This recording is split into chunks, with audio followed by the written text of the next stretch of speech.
சாய்ராம். ஜெய் ஜெய் சாய்ராம். நம்ம சாய் அன்பர்கள் எல்லாரும் எப்படி இருக்கீங்க? எல்லாரும் நல்லா இருப்போம். ஓம் சாய்ராம். நீ பட்ட கஷ்டங்களுக்கெல்லாம் விடிவு காலம் இதோ இப்பொழுதே வந்து விட்டது. உன் மனதில் நொடிக்கு நொடி 1000 போராட்டங்களும் குழப்பங்களும் நிகழ்ந்து கொண்டுதான் இருக்கிறது. ஆனால் வெளியில் எதையுமே சொல்லாமல், யாரிடம் சொல்ல வேண்டும் என்பது கூட தெரியாமல் உள்ளுக்குள்ளேயே அனைத்தையும் போட்டு புதைத்து கொண்டு குழம்பிக் கொண்டும் தவித்து கொண்டும் இருப்பது உன் சாயப்பாவிற்கு நன்றாகவே புரிகிறது. நீ உன்னுடைய வேதனையை என்னிடம் சொல்லித்தான் எனக்கு தெரிய வேண்டும் என்றில்லை. நீ சொல்லாமலேயே அனைத்தையும் அறிந்தவர் உன் சாயிநாதர். இப்படி நீ மனதுக்குள்ளேயே அனைத்தையும் வைத்து கொண்டிருப்பதும் சரியான முறைதான். ஏனென்றால் உன்னுடைய மனக்குழப்பத்தை, மன போராட்டத்தை நீ பல பேரிடம் சொல்லும் பொழுது அது பலவித கோணங்களில் பலவிதமான பார்வைகளால் பார்க்கப்படும். உன்னை சுற்றி இருப்பவர்கள் உனக்கு நன்மை செய்கிறேன், உனக்கு நல்ல வழியை காட்டுகிறேன், உனக்கு நல்ல வழியை நான் காண்பிக்கிறேன் என்று பலவிதமானவர்கள் உன்னை சுற்றி இருப்பவர்கள் உன்னை குழப்பி அவர்களையும் குழப்பி அடுத்த அடி நீ என்ன செய்ய வேண்டும் என்பது கூட உன்னை புரிய வைக்க விடாமல் மீண்டும் உன்னை குழப்பி விடுவார்கள். எனவே உன்னை போல் மற்றவர்களையும் நினைத்து கொண்டு மற்றவர்களிடம் போய் அனைத்தையும் சொல்லி கொண்டிருப்பதை விட நீ இருப்பது போல் இப்படி அமைதியாக இருந்து விடுவதே மிகவும் நல்லது. இப்பொழுதெல்லாம் உன் மனதில் என்ன ஓடிக்கொண்டிருக்கிறது தெரியுமா? உண்மையாகவும் நேர்மையாகவும் தைரியத்தோடும் நான் இருப்பதால் தான் எனக்கு மட்டும் சோதனைகள் சூழ்ந்து கொண்டே இருக்கிறதா? நான் உண்மையாகவும் நேர்மையாகவும் இருப்பதால் தான் என் வாழ்க்கையில் இவ்வளவு போராட்டங்களை நான் தாங்கிக் கொள்ள வேண்டி இருக்கிறதா?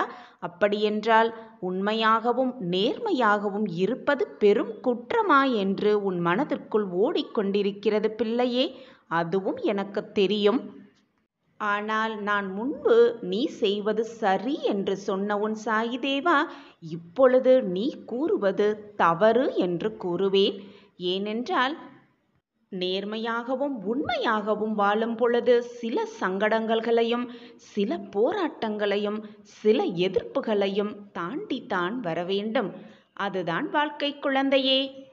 இப்படி கஷ்டங்கள் வருகிறதே என்று வழி தவறி நேர்மை தவறி நீ வேறு வழியை தேர்ந்தெடுத்தால் அது உன்னுடைய அழிவு காலத்தை தான் நெருங்கும் என்பதை புரிந்து கொண்டு செயல்படு.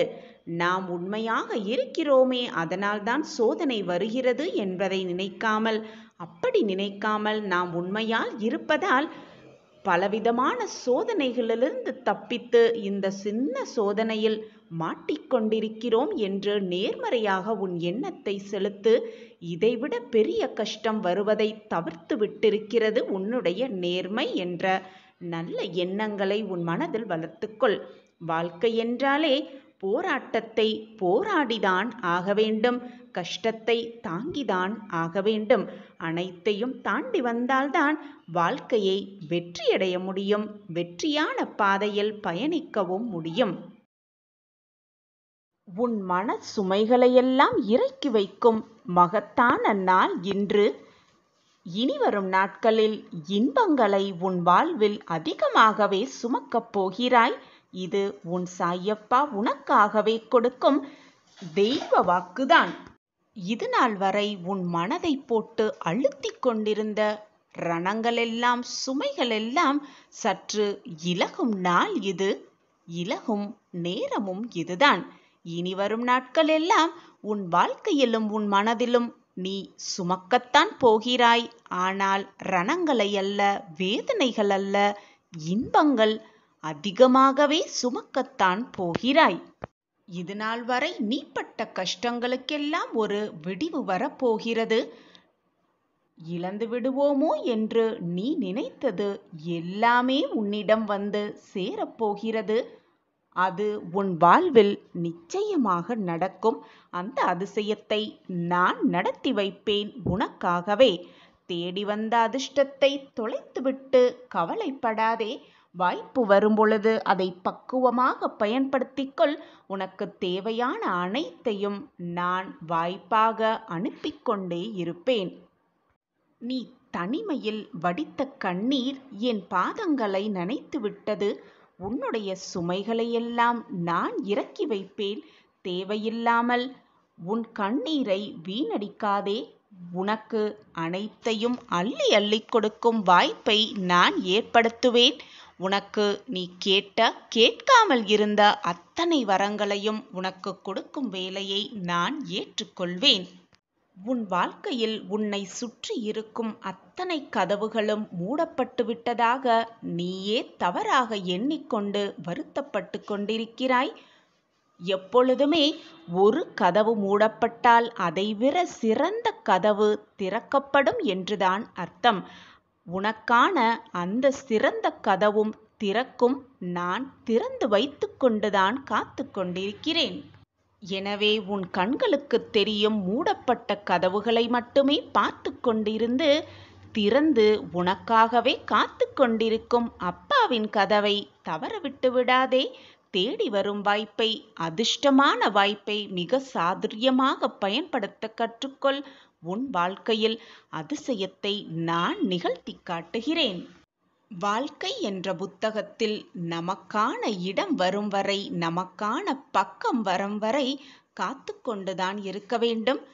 புத்தகத்தை எடுத்தவுடன் புத்தகத்தை படித்துவிட்டு மூடிவிட்டால் என்ன லாபம் கிடைக்கப் போகிறது? அல்லது படிக்காமலேயே கடைசி பக்கத்தை மட்டும் படித்துவிட்டு மூடிவிட்டால் எதுதான் நிலைக்கப் போகிறது? எனவே ஒவ்வொரு பக்கமாக திருப்பிக் கொண்டே வா. உன் வாழ்க்கையை வாழ்ந்து கொண்டே வா. போராடிக்கொண்டே வா. ஓடிக்கொண்டே இரு. ஜெயித்து கொண்டே இருக்கலாம் எப்பொழுதும் உன் வாழ்க்கையில். உனக்கு கிடைத்திருக்கும் அந்த புத்தகத்தை பொறுமையாக படி. ஒவ்வொரு பக்கமாக படி. உனக்கான பக்கம் வரும் வரை பொறுமையாக திருப்பிக் கொண்டே இரு. காலம் மாறும். உனக்கான நேரம் வரும். உனக்கான பக்கமும் வரும். அதுவரை காத்திரு. உனக்கான பக்கம், உனக்கான நாள், உனக்கான நேரம் வரும் வரை காத்திரு. அதுவும் பொறுமையோடு காத்திரு. உன் சாயப்பா உனக்காகவே இருந்து கொண்டிருக்கும் பொழுது உனக்கு ஏன் மனக்கவலை? ஓம் சாயிராம். ஓம் சாயிராம். சாயிராம் சாயிராம். ஒரு முறை ஒரு மனிதன் ஒரு தனி அறையில் தூங்கி கொண்டிருந்தான். அப்போ திடீரென்று அந்த அறையில் ஒரு பிரகாசம் அவன் கண்களுக்கு தெரிஞ்சிச்சான். அந்த பிரகாசமான ஒளி எங்கிருந்து வருது அப்படின்னு ஆராய்ந்து பார்க்கும் பொழுது அந்த பிரகாசமான ஒளி கொஞ்சம் கொஞ்சமாக மறைந்து அந்த இடத்துல கடவுள் அவர் முன்னாடி தோன்றினாராம். தூங்கி கொண்டிருந்தவனுக்கு ஆச்சரியம் தாங்கலை. என்னடா அந்த அறையில் நம்ம தூங்கி கொண்டு இருக்க இந்த ரூமில் திடீர்னு பிரகாசம் வந்துச்சு. கொஞ்ச நேரத்தில் அந்த பிரகாசம் மறைஞ்சு போய் இறைவனே நம்ம முன்னாடி நிற்கிறாரே, என்னவாக இருக்கும் அப்படின்னு அவன் யோசிச்சுக்கிட்டு இருக்கும் போதே அவனுக்கு முன்னாடி வந்த இறைவன் பேச தொடங்கினாராம். மனிதா, உனக்கு வேலை இருக்குது. உன்னுடைய அறையின் முன்பக்கம் செல். அங்கு ஒரு பெரிய பாறை இருக்கு. அந்த பாறையை உன் முழு பலத்தையும் பயன்படுத்திப்பார் அப்படின்னு கடவுள் அந்த மனிதன்கிட்ட சொன்னாராம். இதை கேட்டுட்டு அந்த மனிதனுக்கு ஒன்றுமே புரியவில்லை. அவனுடைய அறையின் முன்பக்கம் போய் அவன் சென்று பார்க்கும்போது அங்கே ஒரு பெரிய பாறை இருந்துச்சான். இந்த பாறையை நம்மளுடைய முழு பலத்தையும் செலுத்தி நகர்த்துமாறு இறைவன் சொல்லியிருக்காரே, இந்த கட்டளையை நம்ம எப்படி மீற முடியும் அப்படின்ட்டு அந்த பாறையை முழு பலத்தையும் பயன்படுத்தி அவன் நகர்த்த பார்த்தானா. இப்படி ஒவ்வொரு நாளும் இதை செய்துக்கிட்டே வந்தான். ஆனால் அவனால் அந்த பாறையை ஒரு துளி கூட நகர்த்தவே முடியலையாம். இப்படியே நாளும் போய்கிட்டே இருந்தது, வருடங்களும் போய்கிட்டே இருந்தது. ஆனால் அந்த மனிதனால் ஒரு துளி கூட அந்த பாறையை நகர்த்தவே முடியலையா. டெய்லியுமே சூரியன் உதயம் ஆகிறதுக்கு முன்னாடியே எழுந்திரிச்சு அந்த பாறையை தன்னால் முடிந்த அளவு முழு பலத்தையும் பயன்படுத்தி அவன் நகர்த்தி பார்த்துக்கிட்டே இருப்பானா. மாலை சூரியன் அஸ்தமானம் வரும் வரை இந்த நகராத பாறையோடு தன்னுடைய முழு பலத்தையும் பயன்படுத்திக்கிட்டே இருப்பானா. கடைசியில் புண்பட்ட மனதோடும் உடல் வலியோடும் இரவு அந்த அறையில் தூங்கும் பொழுது இந்த நாளை இப்படி வீணாக்கிட்டோமே அப்படின்ற உணர்வோடையே அந்த நாளில் அவன் தூங்கி போவானா. இப்படி தான் பல வருடங்களாக அவன் வாழ்க்கையில் நடந்துக்கிட்டே இருந்திருக்கு. அப்போ ஒரு நாள் உட்காந்து அவன் யோசிச்சானா, நம்ம வாழ்க்கையை இப்படியே வேஸ்ட் அடிச்சுக்கிட்டே இருக்கோம், வீணாக்கிக்கிட்டே இருக்கோம், இந்த பாறையை தள்ளுறதுலையே நம்ம முழு கவனத்தையும் செலுத்திக்கிட்டு இருக்கோமே, நம்ம வாழ்க்கை இப்படியே வீணாயிட்டு இருக்கே, நம்ம என்னதான் பண்ணுறதுன்னு யோசிச்சுட்டு அவன் இதை கடவுள்கிட்டையே போய் முறையிடலாம் அப்படின்னு சொல்லிட்டு இறைவன்கிட்ட போய், கடவுளே நீங்கள் கூறிய வேலையில தான் நான் பல நாட்களாக தீராத உழைத்து கொண்டிருக்கிறேன், ஆனாலும் அந்த பாறையை ஒரு துளி கூட என்னால் நகர்த்தவே முடியவில்லை, என்னுடைய தப்பு எங்கே இருக்கிறது அப்படின்னு எனக்கு புரியவே இல்லை, எதனால் நான் தோல்வி அடைஞ்சுக்கிட்டே இருக்கேங்கிறதும் எனக்கு புரியவே இல்லை, இதுக்கு காரணம்தான் என்ன அப்படின்னு அந்த மனிதன் இறைவன்கிட்ட போய் கேட்டானா. அதை கேட்டுட்டு இறைவனும் அவனுடைய கருணையோடு அவர்கிட்ட வந்து பேச ஆரம்பிச்சாராம்.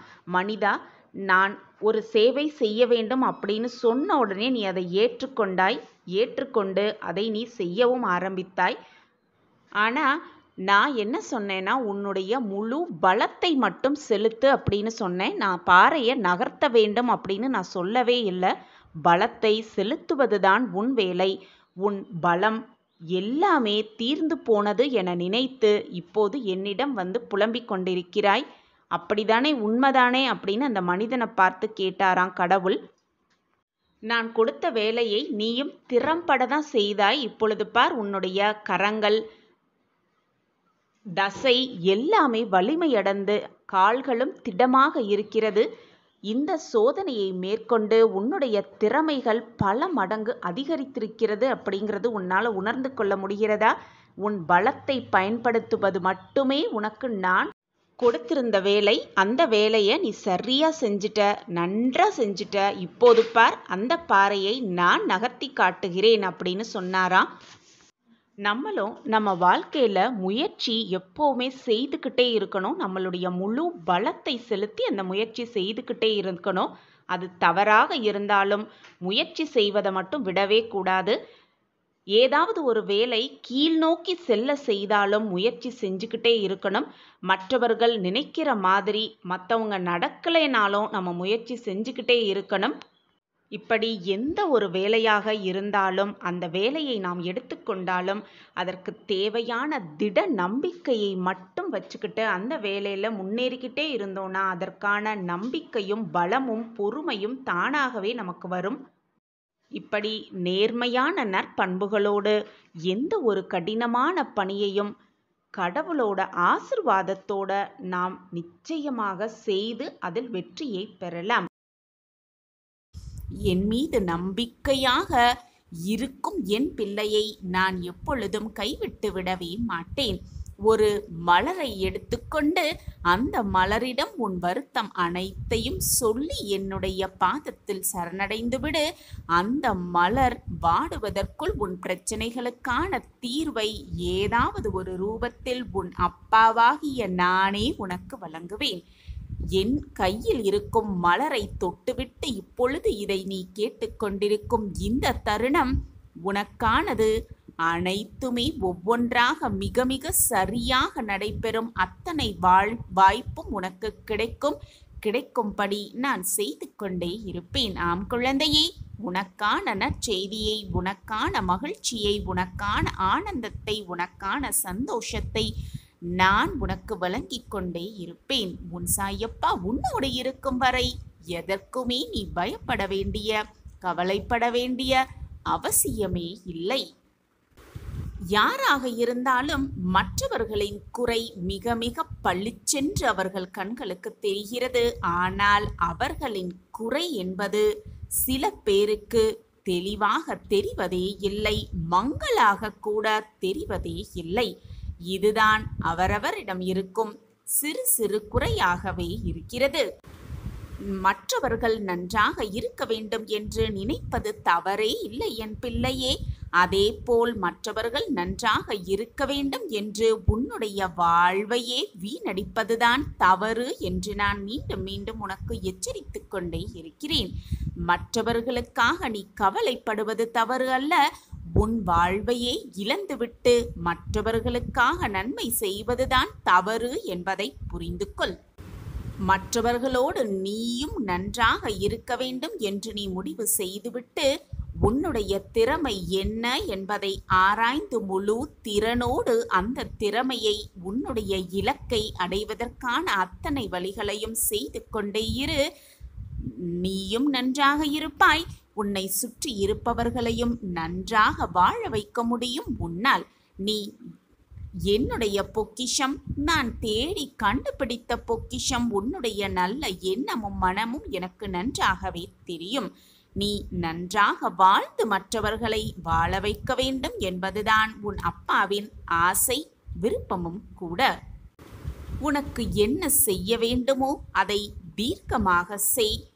உனக்கு என்ன செய்ய ஆசையாக இருக்கிறதோ அதை மற்றவர்களின் கருத்தை எதிர்பார்க்காமல் செய்ய முடிக்க பழகு. அப்பொழுதுதான் உன் வாழ்வில் சிறப்பானது எல்லாமே ஒவ்வொன்றாக நடக்கும். உன்னை அடிமையாக வைக்க வேண்டும், அடிமையாக்க வேண்டும் என்று உன்னை சுற்றி நிறைய பேர் இருந்து கொண்டிருக்கிறார்கள். அவர்களை உன் அருகில் நெருங்க விடாமல் பார்த்துக்கொள். உன்னை சுற்றி இருப்பவர்களெல்லாம் ஒவ்வொரு குணாதிசயத்தோடு வாழ்ந்து கொண்டிருக்கிறார்கள், உன்னை சுற்றி வந்து கொண்டிருக்கிறார்கள் என்பதை புரிந்து கொள். தேவையில்லாமல் உன்னுடைய நல்ல எண்ணம் போல் அவர்கள் என் மனமும் இருக்கும் என்ற எண்ணத்தோடு அவர்களிடம் பழகிவிட்டு பின் வருத்தப்படும் உன்னுடைய மனத்தை பார்த்து உன் சாயப்பா நானும் வருத்தப்பட்டு கொண்டுதான் இருக்கிறேன். எனவே மற்றவர்கள் எப்படி இருக்கிறார்கள், அவர்களுடைய குணாதிசயம் என்னவாக இருக்கிறது, எப்படியாப்பட்டவர்களாக இருக்கிறார்கள் என்பதை முதலில் தீர்க்கமாக ஆராய்ந்து பின் அவர்களோடு பழக்கத்தை வைத்துக்கொள். தேவையில்லாமல் பிரச்சனைகளை சிக்கிக்கொண்டு நீயும் வேதனைப்படுத்தி என்னையும் வேதனைப்படுத்தாதே, உன்னை சுற்றி இருப்பவர்களையும் வேதனைக்கு ஆளாக்காதே. இதுதான் உன் வாழ்வில் நடந்து கொண்டிருக்கிறது. நீ உன்னுடைய எண்ணத்தையும் நோக்கத்தையும் சிறிது மாற்றிக்கொண்டால், சிந்தனை செய்துவிட்டு செயலில் இறங்க துவங்கினால் யாருக்குமே எந்த கஷ்டமும் இருக்காது, வேதனையும் இருக்காது. இதுதான் உன் வாழ்வில் நடக்கும் என்பதை நான் ஒவ்வொன்றாக உனக்கு சொல்லிக் கொண்டே இருக்கிறேன். நீயும் என் சொல்படி நடந்து கொண்டுதான் இருக்கிறாய். ஆனால் சில சமயம் உன் மனக்குழப்பத்தினால், சில சமயம் என் வார்த்தைகளையும் ஏற்றுக்கொள்ள முடியாமல், புரிந்து கொள்ள முடியாமல் நிர்கதியாய் நிற்பது போல நின்று கொண்டிருக்கிறாய். கலங்காதே. உனக்கானது அனைத்தையும் நான் யோசித்து யோசித்து உன்னிடம் கொடுக்கும் வரை நான் ஓய மாட்டேன் என் குழந்தையே. நான் உனக்கான நல்லதை நடத்தி வைப்பேன். நிச்சயமாக உனக்கு தேவையான அனைத்தையும் செய்து முடிப்பேன். இது உன் சாயப்பா உனக்காகவே செய்து கொடுக்கும் சத்திய வாக்குதான். நல்லது நடக்கும், நடத்தி வைப்பேன் உன் சாயப்பா. சந்தோஷமாக இரு. நீ எடுத்து வைக்கும் ஒவ்வொரு அடியும் உனக்கான வெற்றி அடியாக இருக்கும்படி நான் பார்த்து கொள்கிறேன். என் அன்பு பிள்ளையே, இந்த உலகமே உனக்கு எதிராக நின்றாலும் கூட, உன்னை விமர்சனம் செய்தாலும் கூட, நீ எடுத்துக்கொண்ட காரியத்தை மனம் தளராமல் முடித்து காட்ட வேண்டும் என்ற வைராக்கியம் உன்னில் இருக்க வேண்டும். அப்படிப்பட்ட வைராக்கியம் மிக்கவராக நீ மாறுவாயாக இருந்தால் இந்த உலகில் உன்னால் முடியாதது என்று எதுவுமே இருக்காது. உன் வாழ்வில் வெற்றியையும் மகிழ்ச்சியையும் தவிர வேறு எதுவுமே இருக்காது. இதுதான் வாழ்க்கையின் நியதி. நம்பிக்கைதான் வாழ்க்கை. வாழ்வில் நாம் சவால்கள், பிரச்சனைகள் என எத்தனையோ எதிர்கொள்ள வேண்டி இருக்கலாம். சில சமயம் நாம் நம் வாழ்வின் மோசமான நேரம் என்று நினைப்பது கூட மோசமாக விடாமல் நல்ல காலமாக மாறும் இருக்கலாம். எல்லாவற்றையும் இழந்து நிற்கும் நிலைமையிலும் கூட, எது நம்மை விட்டு விலகி சென்றாலும் கூட, வாழ்க்கையே போய்விட போகக்கூடும் அந்த சூழ்நிலையிலும் கூட, வானமே இடிந்து உன் தலையில் விழும் சூழ்நிலையில் நீ இருந்தாலும் கூட, நம்பிக்கையோடு இருந்தால் கட்டாயம் ஏதேனும் பாதை உன் கண்களுக்கு.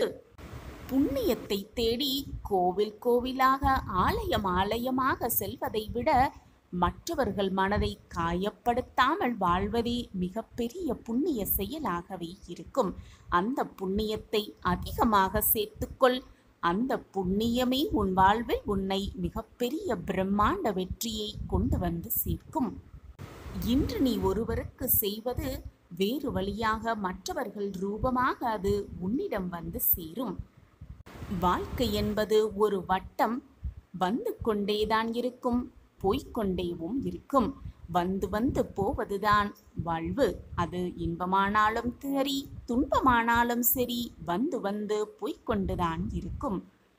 பழகுபவர்கள் சில சமயம் உனக்கு கொடுப்பது வலியாக இருக்கலாம், மனவேதனையாக இருக்கலாம். ஆனால் சில சமயம் உன் வாழ்வில் வெற்றியடைவதற்கான மிக சிறந்த வழியாக கூட இருக்கலாம் அந்த வழி. எதற்குமே வருந்தாதே, கலங்காதே. யாராக இருந்தாலும் கஷ்டம் வரும் பொழுது அடுத்த இடம் தேடுவது தாயின் மடியாகத்தான் இருக்கும். அது எல்லோருக்கும் பொருந்ததுதான். ஏனென்றால் இந்த உலகில் எதிர்பார்ப்பே இல்லாத நிலையான அன்பு தாயின் அன்பு மட்டுமே. உன்னிடம் உண்மையாக இல்லாத அன்பிற்காக ஏங்கி உன்னுடைய மனதை இறக்கி சென்று அவர்களுக்காகவே நினைத்து அவர்களையே நினைத்து உன் மனதை நீயே கெடுத்து கொள்ளாதே, வேதனைக்கு ஆளாகாதே. மற்றவர்களிடம் பொய்யாக நடித்து பொய்யாக இருந்து நல்ல பெயர் வாங்குவதை விட உண்மையாக இருந்து கெட்ட பெயர் வாங்குவதில் தவறே இல்லை. பொய்யாக நடிக்க வேண்டாம், உண்மையாக இரு. நல்லவனாக இருந்தாலும் சரி, கெட்டவனாக இருந்தாலும் சரி, மற்றவர்களிடம் நல்ல பெயர் வாங்குவது என்பது மிக மிக கடினம்தான். உன்னை போல் உன்னுடைய நல்ல எண்ணம் போல் இதுவரை யாருமே பிறந்ததே இல்லை. அப்படி இருக்கும் பொழுது மற்றவரை போல நீ வாழ வேண்டும் என்று ஏன் நினைக்கிறாய்? மற்றவர்களுக்கு எடுத்துக்காட்டாக வாழும் நீ மற்றவர்களுக்கு எடுத்துக்காட்டாகவே வாழும் உன்னுடைய மனம் எனக்கு நன்றாகவே தெரியும். உன்னை சுற்றி இருப்பவர்கள் வேண்டுமானால் உன்னை உதாசீனம் செய்யலாம், வேண்டாம் என்று வெறுத்து ஒதுக்கலாம். ஆனால் உன்னுடைய நல்ல மனம் உன் அப்பாவிற்கு நன்றாகவே புரியும். மற்றவர்களுக்கும் உன்னுடைய நல்ல மனம் கூடிய விரைவில் புரியும். புரிந்து கொண்டு உன்னை நெருங்கி வருவார்கள். அதுவரை பொறுமையாக இரு. வாழ்வே வெறுத்துவிட்டது என்று புலம்பாதே. உன் வாழ்விலும் பிரகாசம் வரும், உன் வாழ்விலும் மாற்றம் வரும், உன் வாழ்விலும் அதிசயம் நடக்கும். கடைசி நொடியில் கூட மாற்றங்களை நடத்தி காட்டும் வல்லமை உன் அப்பாவிடம் இருக்கும் பொழுது எதற்காக இந்த வருத்தம் உன் மனதில்? எது வந்தாலும் நிம்மதியாக இரு, தன்னம்பிக்கையோடு இரு, தைரியமாக இரு. உன்னுடைய நல்ல இதயம் பல பேர் பதம் பார்த்து துடித்து கொண்டிருக்கும் உன் இதயம் மகிழ்ச்சியின் எல்லையில் திக்கு முக்காட போகும் அந்த நல்ல நேரம் உனக்காகவே காத்து கொண்டிருக்கிறது. நீ நினைத்தது எல்லாமே நிறைவேறப் போகிறது. நீ நினைத்தது நினைத்த மாதிரியே உனக்கு நடக்கப் போகிறது. அந்த நொடி சந்தோஷமடைந்து முகமலர்ந்து ஓடோடி வந்து சாயிநாதரே நன்றி, சாயிநாதரே நன்றி, என் வாழ்வில் மாற்றங்கள் நிகழ்ந்துவிட்டது, நீங்கள் கூறியது போலவே எல்லாம் நடந்து கொண்டிருக்கிறது என்று மகிழ்ச்சியின் எல்லையில் திக்கு முக்காட போகிறாய். நன்றி மேல் நன்றி கூறத்தான் போகிறாய். இது உன் வாழ்வில் நடக்கத்தான் போகிறது என் குழந்தையே. என் மீது நம்பிக்கை உனக்கு இருக்கிறது தானே? என் வாக்கு உண்மையாகும் என்ற நம்பிக்கையும் உனக்கு இருக்கிறது தானே? அப்படி என்றால் பொறுத்திருந்து பார், எல்லாம் உன் வாழ்வில் மாற்றத்தக்க அதிசயமாகவே நடக்கும். ஏதோ ஒரு இடத்தில் உனக்கான வெற்றியை அந்த இறைவன் நிர்ணயித்து வைத்திருக்கிறான் என்பதை முழுவதுமாக நம்பு.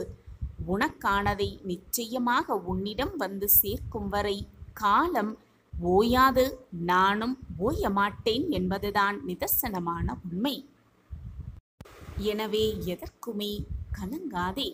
அழகான புன்னகையை மறைத்துவிட்டு 1000 ஆண்டுகள் சந்தோஷமாக வாழ்வது போல நடிப்பது எதற்குமே பயன் தராது. வாழ்வு என்றால் நிம்மதியாக இருக்க வேண்டும், சந்தோஷமாக அமைய வேண்டும்.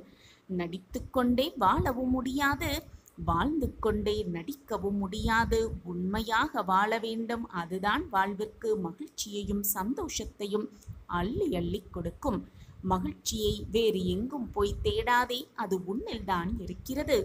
உன் மனதை மகிழ்ச்சியாக வைத்துக்கொள். சந்தோஷமும் ஆனந்தமும் தானாகவே உன்னை நிறைத்து கொள்ளும். எனவே எது நடந்தாலும் என்னதான் நிகழ்ந்தாலும் கண்களிலிருந்து கண்ணீரே வந்தாலும் சரி, உன் முகத்தில் புன்னகையை வைத்துக்கொள். அந்த புன்னகையே உன் வாழ்வில் மிகப்பெரிய மாற்றத்தை கொண்டு வந்து கொண்டே இருக்கும். எது நடந்தாலும் மனதை மட்டும் தளர விட்டு விடாதே. உன் புன்னகையோடு முகம், உன் புன்னகையான முகம் அந்த துன்பத்தையும் உன்னை விட்டு ஓட ஓட விரட்டிவிடும். நான் கூறுவது சரிதானே? நம்பிக்கையோடு இரு, சந்தோஷமாக இரு, மகிழ்ச்சியோடு இரு. உனக்கானது நிச்சயமாக உன் கைகளில் வந்து சேரும். சேர்த்து வைப்பேன் உன் சாயி தேவா. உன் சாயப்பா உன்னோடு இருக்கும் வரை எதற்காக நீ கவலைப்படுகிறாய்? சாயப்பா உன்னோடுதான் இருக்கிறேன், நான் இருக்கிறேன்.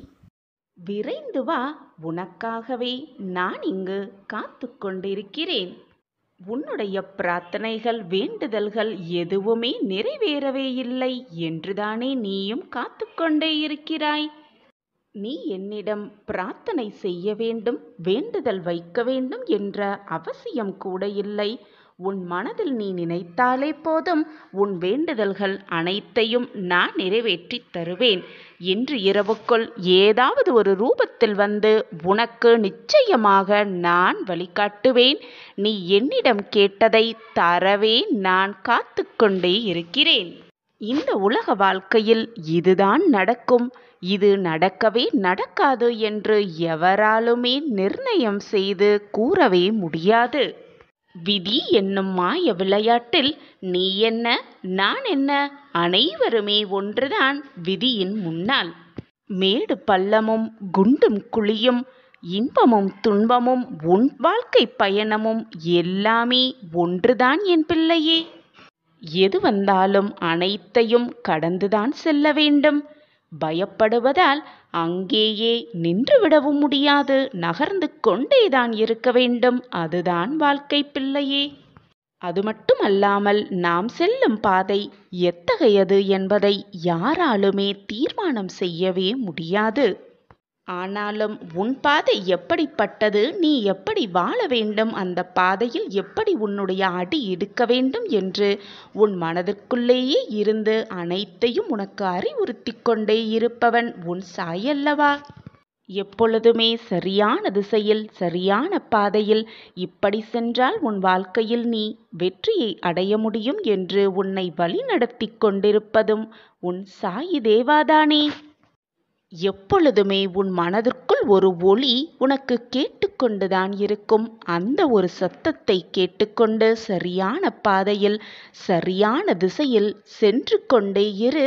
நீ அடைய வேண்டிய இலக்கை அடையும் வழியை நான் உனக்கு மிக பிரகாசமாகவே காட்டுவேன். நீ செல்லும் பொழுது உனக்கு துணையாக வரும் வழிப்போக்கல்களின் இரைச்சல்கள் எப்பொழுதுமே உன் மனதிலும் வாழ்க்கையிலும் காதிலும் கேட்டுக்கொண்டே இருக்கிறது. அதனால்தான் நான் அமைதியாக உன் மனதிலிருந்து சொல்லும் அத்தனை வழிகளையும் நீ கேட்க முடியாமல் சில சமயம் தவறான பாதையில் சென்று விடுகிறாய். ஆனால் நானும் உன்னுள்ளேயே தானே பயணம் செய்து கொண்டிருக்கிறேன். நீ தவறான பாதையில் செல்லும் வழி நேர்ந்தால், செல்லும் எண்ணம் நேர்ந்தால், உன்னை கயிறு கட்டி இழுக்கும் பறவையைப் போல உன் கையை பிடித்து இழுத்து சரியான பாதையில் வழிநடத்தி செல்ல உன் சாயப்பா உன்னோடு இருக்கிறேன் என்பதை எப்பொழுதும் மறந்தே விடாதே. எது நடந்தாலும், உன்னை சுற்றி என்ன நடந்தாலும் உன் மனதிற்கு ஒரு கடிவாளத்தை போட்டுவிடு. எது நடந்தாலும் சாயப்பாவின் வாக்கு, சாயப்பாவின் அறிவுரைப்படிதான் நான் நடந்து கொள்வேன் என்ற தீர்க்கமான நம்பிக்கையை உன் மனதில் வளர்த்துக்கொள். உன்னுடன் பயணம் செய்யும் யாராக இருந்தாலும் உன் பயணத்தை திசை திருப்ப, உன் வாழ்க்கையில் நீ வெற்றி என்னும் இலக்கை அடைய விடாமல் தடுக்க உன்னை எப்படியாவது திசை திருப்ப எண்ணுவார்கள். ஆனால் உன்னுடைய நம்பிக்கையை நீ இழக்காமல் செல்லும் பாதையில் குறிக்கோளை மட்டுமே நினைத்து கொண்டு தன்னம்பிக்கையோடு நீ முன்னேறிக்கொண்டே இரு. வாழ்க்கையை ஜெயித்தே காட்டலாம். சில சமயம் எதிர்மறையான பேச்சுகளை கேட்க நேர்ந்தால், சில சமயம் உன் தன்னம்பிக்கையை நீ இழக்க கூற நேரிடலாம். எவ்வளவுதான் நான் மீண்டும் மீண்டும் உனக்கு அறிவுரை கூறிக்கொண்டே இருந்தாலும், நல்ல வாக்குகளை கூறிக்கொண்டே இருந்தாலும், சில சமயம் எதிர்மறையான வார்த்தைகளை கேட்ட பிறகு உன் மனம் தடுமாற்றம் அடைகிறது. எதிர்மறையான வார்த்தைகளுக்கு அப்படியே செவி சாய்த்து விடுகிறாய். ஆனால் ஒன்றை நன்றாக புரிந்து கொள் என் பிள்ளையே, நீ வாழ்க்கையில் ஜெயிக்க வேண்டும், வெற்றியடைய வேண்டும். வாழ்க்கையில் உனக்கான இலக்கை நீ அடைந்தே தீர வேண்டும். அதுதான் உன் வாழ்க்கையில் நீ அடையவிருக்கும் வெற்றியாகவே இருக்கும். அதை மட்டும் மனதில் வைத்துக்கொள். எதிர்மறை எண்ணம் வந்தால், எதிர்மறை சொற்கள் உன் காதுகளுக்கு விழுந்தால், அதை ஒரு துளி கூட மனதில் ஏற்றுக்கொள்ளாமல் அப்படியே அனைத்தையும் அதன் போக்கில் விட்டுவிடு. ஆவது ஆகட்டும், வருவது வரட்டும், போவது போவட்டும் என்று விட்டுவிடு. நீ நினைத்து கூட பார்க்க முடியாத அதிசயத்தை உன் வாழ்வில் நிகழ்த்த உன் சாயப்பா உனக்காக